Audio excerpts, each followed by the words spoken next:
Welcome to cut and right review. ಇವತ್ತು ನಾವು ವಿಮರ್ಶೆ ಮಾಡಕ್ಕೆ ಹೊರಟಿರೋ ಸಿನಿಮಾ ಚಾಲೆಂಜಿಂಗ್ ಸ್ಟಾರ್ ದರ್ಶನ್ ನಟಿಸಿರೋ ಜಗ್ಗು.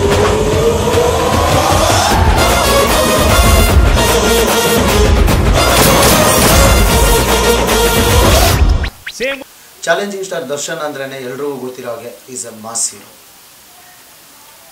ಇವ್ರನ್ನ ನಂಬ್ಕೊಂಡು ದುಡ್ಡನ್ನ ಹಾಕಿದ್ರೆ ಯಾವುದೇ ಪ್ರೊಡ್ಯೂಸರ್ಗೂ ಮೋಸ ಇಲ್ಲ. ಅದಕ್ಕೆ ಅವ್ರನ್ನ ಬಾಕ್ಸ್ ಆಫೀಸ್ ಸುಲ್ತಾನ್ ಅಂತ ಕರೆಯೋದು. ನಮ್ಮ ಕನ್ನಡ ಚಿತ್ರರಂಗದಲ್ಲಿ ದಾದಾಗೂ ಸರಿ, ಪೊಲೀಸ್ ಆಫೀಸರ್ಗೂ ಸರಿ ಸೂಟ್ ಆಗುವಂಥ ಫಿಸಿಕ್ ಇರುವಂಥ ಹೀರೋ ಅದು ನಮ್ಮ Sandalwood boss challenging star Darshan.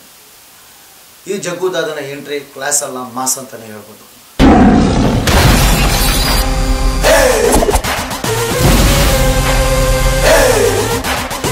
Darshan ಅವರು ಹೀರೋಯಿನ್ಗೆ ಸಿನಿಮಾ ಸಾಂಗ್ಸ್ನ ಹೇಳಿ ಪ್ರಪೋಸ್ ಮಾಡಿದ ರೀತಿ, ಅವರ ಪರ್ಫಾರ್ಮೆನ್ಸ್ ಯೂತ್ಸ್ಗೂ ಅವ್ರ ಅಭಿಮಾನಿಗಳಿಗೂ ತುಂಬ ಇಷ್ಟ ಆಗುತ್ತೆ.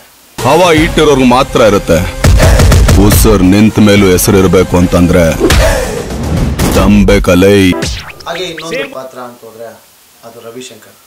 ಸಿನಿಮಾದ ಓಪನಿಂಗಲ್ಲಿ ಶಂಕರ್ ದಾದನಾಗಿ ಎಂಟ್ರಿ ಕೊಟ್ಟು ಅಯ್ಯೋ ಮತ್ತೆ ಇವ್ರನ್ನ ರೌಡಿಯಾಗಿ ನೋಡಬೇಕಲ್ಲ ಅಂತ ತಲೆ ಕೆಡಿಸ್ಕೊಳ್ಳೋ ಟೈಮಲ್ಲಿ ಆ ಪಾತ್ರನ ಸಾಯಿಸಿ ಥ್ರೂಔಟ್ ಸಿನಿಮಾ ಅವ್ರನ್ನ ಆತ್ಮವಾಗಿ ಹೊಸ ರೀತಿಯಲ್ಲಿ ತೋರಿಸಿದ್ದಾರೆ ಡೈರೆಕ್ಟರ್ ರಾಘವೇಂದ್ರ ಗಿರಿ ಅವರು. ನಮ್ಮ ಈ ಸಿನಿಮಾದ ಹೀರೋಯಿನ್ ಮ್ಯಾರೇಜ್ ಬ್ಯೂರೋ ದೀಕ್ಷಾ ಸೇಠ್.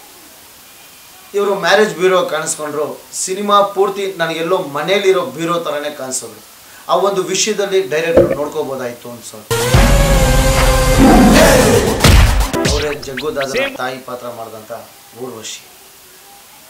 ಎಲ್ಲ ಸಿನಿಮಾದಲ್ಲೂ ಬರೋ ತಾಯಿ ಥರ ರೌಡಿ ಆಗಿರೋನ್ನ ಒಳ್ಳೆಯವನಾಗುವಂತ ಹೇಳುವಂಥ ಕ್ಯಾರೆಕ್ಟರ್ ಅಲ್ಲ ಇದು. ತನ್ನ ಮಗ ಇಂಟರ್ನ್ಯಾಷನಲ್ ಡಾನ್ ಆಗಬೇಕು ಅಂತ ಬಯಸಿ ಗನ್ನಲ್ಲಿ ಗಂಟೆ ಕಟ್ಕೊಂಡು ನಮ್ಮ ಕನ್ನಡ ಚಿತ್ರರಂಗದ ಘಟಾನುಘಟಿಗಳಾದ ಎಲ್ಲ ವಿಲ್ಲನ್ಸ್ ಫೋಟೋಗೂ ಪೂಜೆ ಮಾಡುವಂಥ ಕ್ಯಾರೆಕ್ಟರ್. ಅವ್ರ ಪಾತ್ರನ ಕಾಮಿಡಿಯಾಗಿ ಮಾಡಿದ್ದಾರೆ, ಜನರಿಗೂ ಎಂಟರ್ಟೈನ್ ಆಗುವಂಥ ಒಂದು ವಿಷಯ.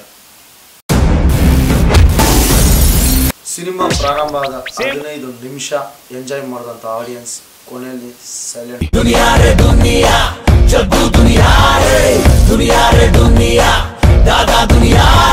ಈ ಜಗ್ಗು ದಾದ ಸಿನಿಮಾ ಅಭಿಮಾನಿಗಳಿಗೆ ಇಷ್ಟ ಆದರೆ ಅವರ ಬತ್ತಳಿಕೆಯಲ್ಲಿ ಇದು ಒಂದು ಹಿಟ್ ಲಿಸ್ಟಲ್ಲಿ ಸೇರ್ಕೊಳ್ಳುತ್ತೆ.